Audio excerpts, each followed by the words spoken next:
Well, hello and welcome to today's ArtFoamies Cafe. Thank you so much for joining me. The theme for the month of September is Unraveled, and you need to think about what that means for you. And we can sometimes think about it in a negative light, like, I'm just falling apart at the seams, unraveled. But if you try and look at it in a creative and positive light, it's making things, this is the way I see it, like you have like a bunch of embroidery threads, and so you're unraveling this kind of big ball of kind of what can sometimes seem like a mess, but it doesn't necessarily seem, it's not necessarily a mess. It could be like organized chaos. And the way that so organized chaos. Let me kind of try and go through it sequentially in terms of my thought process, because it's just like, oh yeah, and oh my gosh. So it's like, unraveling to then make into something that works for you. So I guess for me, that is like having more order, more organization, more systems. I love making lists. I love creating different systems, which at the beginning I'm just like, oh my gosh, it's the best system I've ever created. And then it kind of wanes, and then I go back to another older system. But I say to myself that all of the systems that I've created have been created for a reason, and you just really need to give it time. Sometimes it's that you haven't spent long enough for it to become a habit, so that you can sit in it and really work it. And the other thing is that you mustn't allow yourself to be kind of sidetracked by what other people might be doing, or what's good for other people, or what they think about what you're doing. It doesn't matter about what they think about what you're doing. It's, are you sticking to what you need to do? Do you know what you're doing? Do you know what you want to do? And I'm just so pleased that we've come to another ArtFoamies Cafe. I really do enjoy spending these times chatting and just sharing reflections, because that's the other thing. The reflections could be, there's so many things that you're thinking about, that it's when you talk about them, they unravel and present themselves as they should be. So that's what it's all about as well. So I wanted to touch on some of the things that you should be doing, as according to Amanda, and it's hydration. It's hydration, it's rest. And otherwise, there are things that will unravel in your health that you, at this point in your life, you haven't got time for. Yeah? So it's hydration, making sure whatever climate you live in, that you are drinking enough. And I've started making it the first point of my day and the last point of my day to drink either a plant, either a kind of a herb, a medicinal herb from my garden. And I think one of the ones that I've been singing praises with is the mango leaf, and that, I've got my favourites, but they all have their purpose. So the mango leaf, the noni leaf, the moringa leaf, broadleaf thyme, even the I've read about the sea grape leaf. Now the sea grapes have a fruit on them, and I've linked to some videos. I've done lots of videos gushing about my sea grape plants. Well, it's a plant really, and I've been doing art on the leaves as well. So I love the sea grape plant, and I did have my kind of curtain of sea grape leaves, but I've moved them out. I want to kind of do a garden installation, and I haven't decided what tree that they'll get enough kind of protection from the wind, but when I come out there, it'd be like, oh my gosh, I need to attach them each to these strings. They're very kind of loosely attached, so if the wind kind of blew, they'd all just scatter. So, and it's to really just see, you know, I've taken it from nature, I brought it into the studio, I've worked on it, and now if I take it back out into nature, what happens to it? Does it degrade any further? Thinking about the materials that you use on them, so I've used mainly cotton threads. The ones I have painted some, so I might not put those out, so that if the leaf does biodegrade, you're not getting the acrylic plasticized paint into the soil. Anyway, so the mango leaf is one that I find has a very soothing and calming effect. Now, I'm not telling you which ones you should, I'm just saying the ones that I use, but really do your research in terms of, you know, looking it up and finding out whether you've got any contraindications or whether there are anything that you're taking that may, you know. So yeah, but the mango leaf, so that's one that I've been using alongside the soursop leaf. I picked a oops, cold, hold on.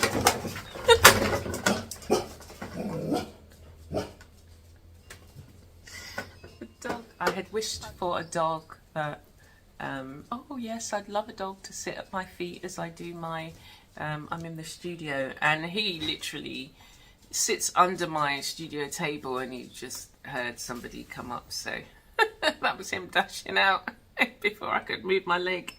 Anyway, so hydration and rest, and more recently I've been getting to bed before 12 o'clock, so at least 11:30, and last night I've just felt, went to bed at it was 11:30 by the time I laid my head down, and it was just like I woke up feeling so much more refreshed.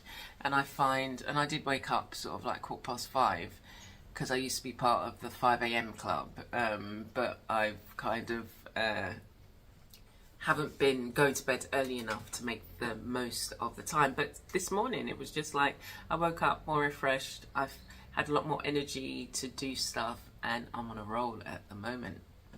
So, you know, think about how you're hydrating, think about how you are getting enough rest so that your body can repair itself. Again, as you get older, it gets harder for these things to happen. And especially if, you know, you're in a sedentary role, or you don't have any activities that takes you out and about, moving around and stretching those muscles, or dance. Why not? But yeah, so Unraveled is the theme, and so in everything I will be thinking about that over the course of the month in terms of what I'm doing. And it could be unraveling ways of thinking, it could be unraveling reflections that, you know, that you've had that you haven't really voiced, that you haven't put into place. It could be did I say old ways of thinking that you need to just let go of? Yeah. It could be that you look at your life and you think, you know, it's just like that kind of, it's not a wake-up call, but it's just like you reach an understanding, maybe because you've reached a particular age or a particular point in your life, that you just think, this isn't what I want. I want to do something different. And so you need to really give that some thought. Think about not just making these decisions based off a whim, but really give it some thought. And really, you know, sometimes you don't know, you can't factor in everything that's going to happen, but you can think about what it is you really want, so you're not just stepping into another situation that's very much like the one that you're leaving. Yeah. So we've started the month with lots of things happening, and I'm so excited about so many things. I kind of like have my peaks and the valleys, and thinking about, you know, sometimes when you're feeling sorry for yourself, it's just like, oh my gosh, it's like, what am I doing with my life? And not so dramatic. I'm not really that dramatic, even though I did. This is a fun fact, if you didn't know, in previous life, I used to act, and so I was in theatre, and I did lots of plays. I was in lots of plays, and one of the plays I was in, which was early on in the career. So I played, the character died at the end of the play. And so I always get nervous. I always get kind of just like in butterflies and an upset stomach just before, like when I'm doing plays or when I'm performing, basically. And I guess, you know, most people talk about like a nervousness that they get.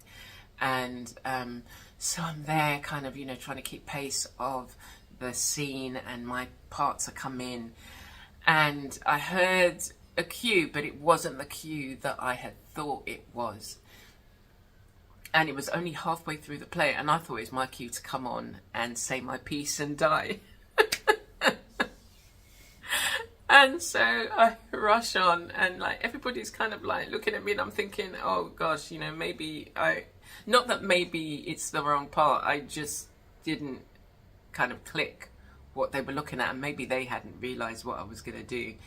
And I don't think we didn't have any stage hands or a backstage manager, but I came on and I did my dying piece, and obviously the play had to end. Although I'm thinking, you know, had we been, you know, like if you work enough with, it's like if you do enough kind of impromptu kind of improvisation, then one of the actors could have come on in character and talked to me and said, you know, what you're doing, this is not, we're going to have to work this out, and, you know, you're going to have to pretend you fainted or something, and then we get back to the scene. So when you've worked enough with, you know, your other fellow actors, and I'm just assuming that, you know, you can be so in tune with each other, and you all know the play so well, and obviously I hadn't known it as well as I thought, but that you can bounce off each other and turn it around, because, you know, everybody else then just had to, it must have been confusing for the audience. But anyway, so that is a fun fact. And then I was in a lot of TV. I did a lot of extra. How did I get onto this? Anyway, so yeah, did a lot of extra work and was on kind of like a lot of TV series and things like that. Holby City, and I was in oh gosh, RoboCop, just as a, you know, passerby. I was running, so if you blink you'll miss me, but I was there for 4 seconds as I ran past RoboCop and screamed like, ah. So anyway, so that was that. So as I say, lots of things happening. I released, it was a collaboration in August with ArtFoamies and Fodder School, of which I was a teacher, and this is my month actually. September is the month where my lesson comes out, so from the beginning of the month we've been working on looking at the students who, you know, have started working on my lesson, and so that's been great. So yeah, August my ArtFoamies came out, and so people have been purchasing them, so that's really great, and using them, working on fabric, on, you know, their art journals, and that's really been great to see.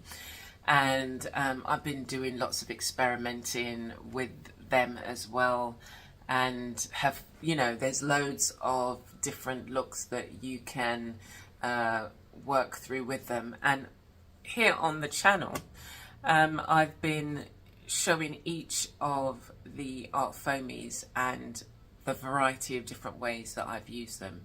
So I'm still going through those videos still. They're still getting, you know, being put out, so I will link to them, and yeah, you'll be able to have a look. But I also have digital stamps, so with the digital stamps, they're available on my Etsy, and they will be available on my website, but you can download them, so it's immediate download. You don't have to pay shipping costs or, you know, tariffs or what is it, duty, custom, whatever. And yeah, you can use them immediately. And I've got a lot of figures that I've created that what I'm also doing is going through them and using them myself, because I created them. I've done kind of like the basic kind of, oh, this is, you know, this is how they look when they're printed out and on something. And just actually working with them, working with fabric, because that's what I really love to do. Stitching them, and yeah, just having fun with them. So there's a variety of things that can be done with the digital downloads that you can you know, access. But you can transfer the images. There's ways of transferring the images if you've downloaded them, and you can, you know, transfer them onto fabric, onto, if you can print them on card if you want, and any other surface that you may have. But I do like both, and I did a series of 100 foam stamps. So even those, right, let me show you, I've got a few, just happens to be here. But I did on Material Musings, see that's a bird, I did. So I got the shapes and then created the designs. And this one I made from, you know, the layers of foam, and then cut it out. Just stuck layers of foam together and then cut it out. But I've got, yeah, some favourites, even some ones that I've stamped on fabric. So if you check out my Material Musings, you will see this month I'm also working with eco dyes, and looking at all of the fabrics. I've done a lot of eco dyeing, and for this month I'm going to be doing some solar dyeing. I'm going to be working with more avocado dye, and yeah, doing solar dyeing with 3 different flowers. I've got the Pride of Barbados, I've got the blue pea flower, and I've got 4 actually. I've got the leaves from the bougainvillea. I've got the flamboyant tree leaves, flowers as well. So I'm going to be working on some solar dyeing with that, and I had like, oh yes, I'm going to have them all ready by the end of the week. So the next episode comes out on Monday, but it's just like, there's no way you're going to be doing all of those dyeing, the whole process of the fabrics, and be able to show it. So the other thing you need to think about is balance. Unraveling can sometimes make you lose your balance, and so because there's so much happening and there's so much that you want to put in place, but that you need to take a stock and think, well, is that something that I can particularly do right now? So let's think about some of the other things that are happening this month. We've had quite a few things as well happen. It was last month. Oh my gosh. So it was my birthday. We had my birthday. It's my birthday. And then I was here for Carifesta. So Carifesta was a Caribbean Arts Festival, and it was over 10 days. And some of my art was in 3 exhibitions, I think, I'd like to say. I've still got some work up at the Gallery of Caribbean Art, and which I can leave all their links. And I was at the Norman Centre. Well, that's what happened. So I was at an exhibition that finished on the 15th, and then you had Carifesta start on the 22nd, the day after my birthday. And that was the regional arts exhibition, and I shared a bit on Instagram of some of the work, so that's still up there, so I'll leave the link and you can take a look. But it was really nice to be able to meet artists from the region of the Caribbean and further afield, and you know, just see the work as well, get to see the work, see the different exhibitions. There was a grand market, Carifesta Village, which I think it's now going to be called Carifesta House, and it's going to be an arts hub basically. So there was lots of creative events, you know, happening that I was able to attend, and just kind of because it was a busy time for me as well, but just to really have the options to be able to go to many different things and to talk to, you know, other artists, creatives, people who worked with natural you know, soaps and things like that. And there was a lady I saw who was working on wood burning. Haven't met any other creative working on wood burning, and then it was just like, oh my gosh, where'd you get your tools from? But she had brought hers off the island, and I was just like, yeah, I've been using it's like more like a leather burning, or just the kind of, it's the so it burns into leather, and I've been using it on wood. But to up your game, you need like one of these tools. That's what I was saying to myself. I was just like, girl, you need to get one of these tools with all of the attachments. So that's on my wish list, and I'll be able to have a look and see where I can get it from, where I can get them from. It was just like, oh my gosh. Yeah, some of them are just really great. And for me, like with the wood that I've been using, so the moringa wood is easier because it's a soft wood to work with. But I've got, you know, the mahogany, that's a challenge. And we've got we call it guinep, so the ackee tree here, or the somebody was showing, there's an artist who works with tamarind. There's several artists who work with there's an artist called Lindsay, I think he's Lindsay Whelan, and there's Sai, who works with a whole range of different woods, and he's also branched out into other mediums. At the last exhibition, I think it was some sort of like it wasn't fiberglass, but it was just like, oh my gosh, it was just gorgeous. If I can find the images, because they were at an exhibition put on by Ray, the owner of Caribbean Brushstrokes. So normally for the Arts and Wellness Cafe, we do ask a few questions, and it's questions that I want you to think about yourself. I'll ask two, and we'll leave a couple, we'll leave the rest for, or maybe even answer one, because I've done quite a lot of talking now. And so let's see what the first one is. Do you believe that art should convey a message, or is it primarily a means of self-expression for you?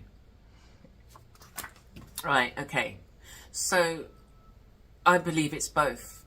So the art that I create is me expressing myself, but there's also a message in it. It's me dealing with what is within my environment, what may be going on around the world, and how I feel about it. And I found that creativity, my art and creativity is a way that I will express. And more so I guess in my sculptures. So when I create my sculptures, they're mostly a time where I'm, I guess social commentary. So, well, I write poetry as well, but I haven't been really writing in that way. I do journal, so I do that every day, and I write about issues, or I write about how I'm feeling, or I dump thoughts on the paper. I analyze and reflect. I do all of that in my writing in a journal. And I would like to see those, I'll say to myself, well, I've used all these different mediums and now I bring them together in my mixed media. So with my writing now, I want all these thoughts to come together and, become a book, or become a tool that can be used for insight, learning and understanding. But yeah, my art, I feel, does convey messages, and I'll show you the Disconnect, Gather Together in Thy Name, where I talked about it, and I talked about the feelings of isolation, the feelings of disconnectedness, the feelings of being together but being separated. Like when during COVID, all of the elderly, the care homes were closed, and you couldn't go and visit your relative, and you couldn't be in the same room as them. And it happened that the room that my mum was in, you could see her through the window. It was on the ground floor, and you could see her from the outside, and that's the only way that you could see her. And it was just like, how cruel is this, that for one, as the elderly, she's living with dementia, she was practically bedridden by then, not having any physical familiar contact, but there's somebody that will come in and feed you, who may have another 10 people that they need to get round to, and because you're moving too slow, you then end up eating cold food because they leave the food there and then they come back to you. Or the person that may change your pad, or give you a bed bath. It's just like it's what you need. What you need as you're getting older is the time that people spend with you. And I think that's what you realise, or that's what I've realised. As I've got older, I realised that what I value most is the time that you get to spend with somebody, the communication. But it's, the time that you get to spend with somebody, the quality of that time. And what I notice with a lot of these young people, they want to be... it's like we do a lot of so this technology is great, and it enables us to be in different time zones and speak to one another, which it's amazing. And I was saying to my son, how back in the day when we used to hear from our grandparents, it would take like they send the letter, and it's like a 3-week for it to get to you, and then however long it takes you to write back, and you send something, and that length of time. But now you pick up the phone 4 hours apart, and you can have a good conversation. All our grandparents now are past, so you now you're now stepping into their role. But you've got technology. But the thing about it is that they try and, talk about multitasking, but they're on their computer. So you're there, yeah. So, but I'm on the computer, yeah, talking to you and doing whatever it is. Sometimes my son's playing a game, and he's just like, do you know how rude that is? And how I was thinking more recently that, you don't know how long you have with these people. You don't know how long you have with me. So I would prefer just spending 5 minutes with you and you really engage and you see me, than to see the side of your head, or to see that you're distracted, or you're looking kind of in my direction but you're looking out there because your computer screen is there. So it's now looking at how we can, really think about the quality of the time that we spend communicating with each other, because more and more that's being eroded. And so the piece Disconnect kind of addresses those things, but shows you how there's still the threads that we hang on to. We're still connected. There's still a way in which, there was this, I can't remember the lady's name, but she was talking about a post-traumatic slavery syndrome. And it's the effects of slavery that have been passed down that you don't even think about, and is not studied, and she wrote a book about it, basically. But she was talking about how over the generations, like, we retain the DNA from 14 previous generations.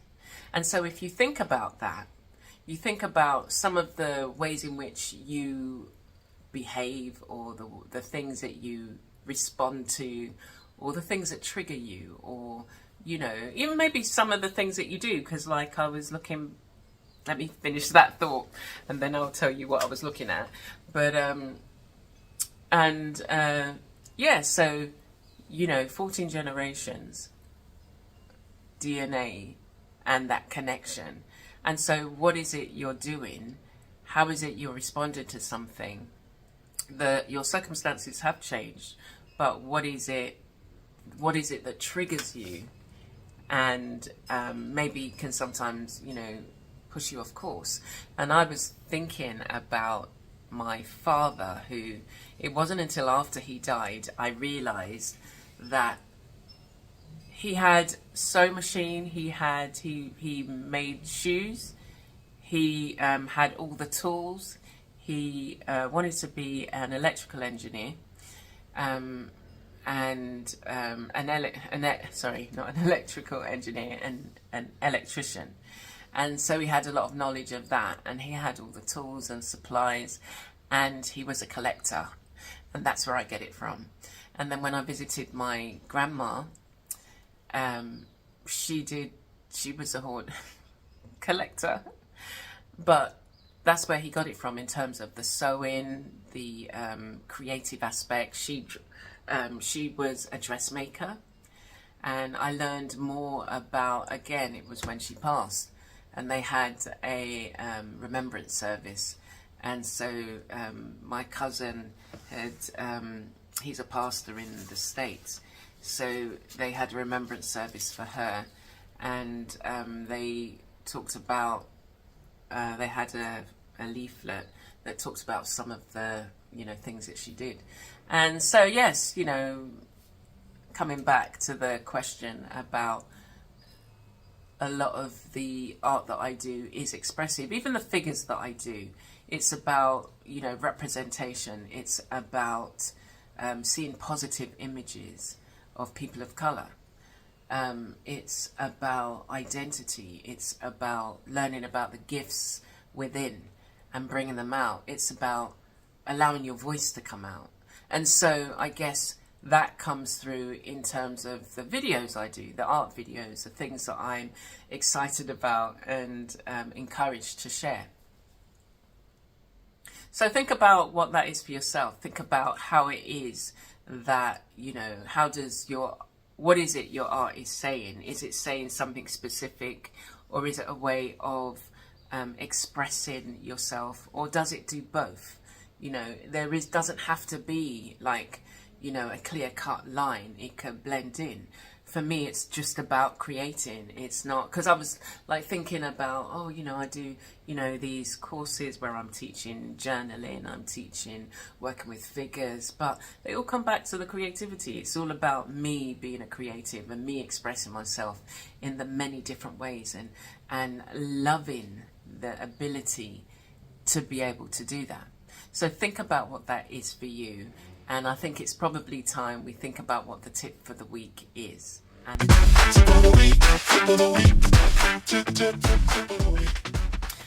the tip for the week is prepare for the journey. Take a break and know when to spend the time that you need to spend to gather yourself, gather your senses, reflect on what's been happening. And we talk about, if the theme is unraveling, preparing for the journey, preparing for those peaks and valleys. When you're on the peak, have some things in place so that if you do come down, you don't stay too long in the valley. And sometimes you need to spend time in the valley, just again reflecting, not kind of navel gazing or feeling off, as I put it. And sometimes it just means that you need rest. You need more rest. So taking the break, preparing for the journey, means that you take the break when needed, you have a nap when needed, you go out into nature, you spend time with friends and family. Okay. So in the spotlight, the artist spotlight, I'm going to spotlight an artist called Joyce Scott. It's Joyce or Janet. I think it's Joyce, but she's a fibre artist. She works with beads. She works with fibre. She makes quilts. I did share her some of her work in the previous one, not the last one, but the previous one,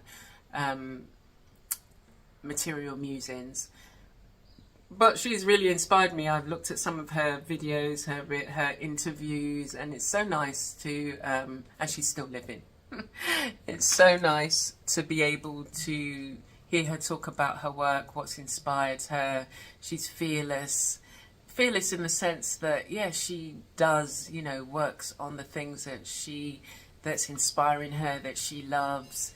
And we share kind of the parallels in terms of background. So she's sung, she's performed, I've sung and I've performed, I've worked with jewelry, worked with fabric. She does worked with glass blowing, and has taught that and done many talks on that. I've mixed media art and journaling and things like that. But she's inspiring, and I'm always inspired by others who are passionate about their work and manage to work across different levels, different spaces.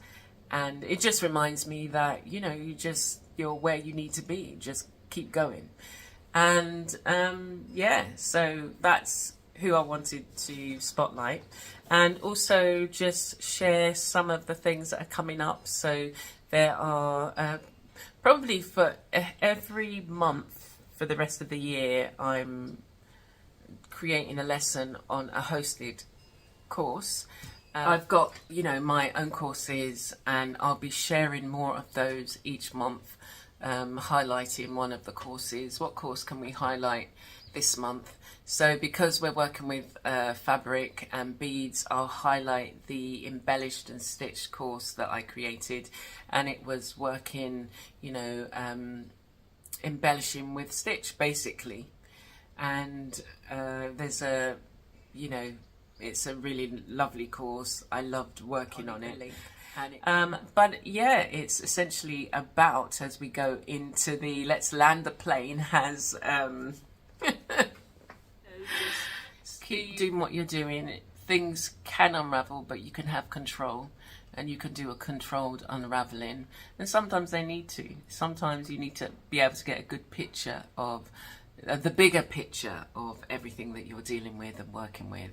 And I want you to stay focused. I want you to stay excited about the gifts that are within you that you can potentially share with others, because there's something within you, there's a gift that you have that is an encouragement and a lifesaver for somebody else. So find out what that is, talk about your work, share your work, promote your work, do the work that you need to do, and have fun in the process. and never lose sight of who you are, who you've been created to be, and know that God loves you. So take care, stay blessed, and be a blessing.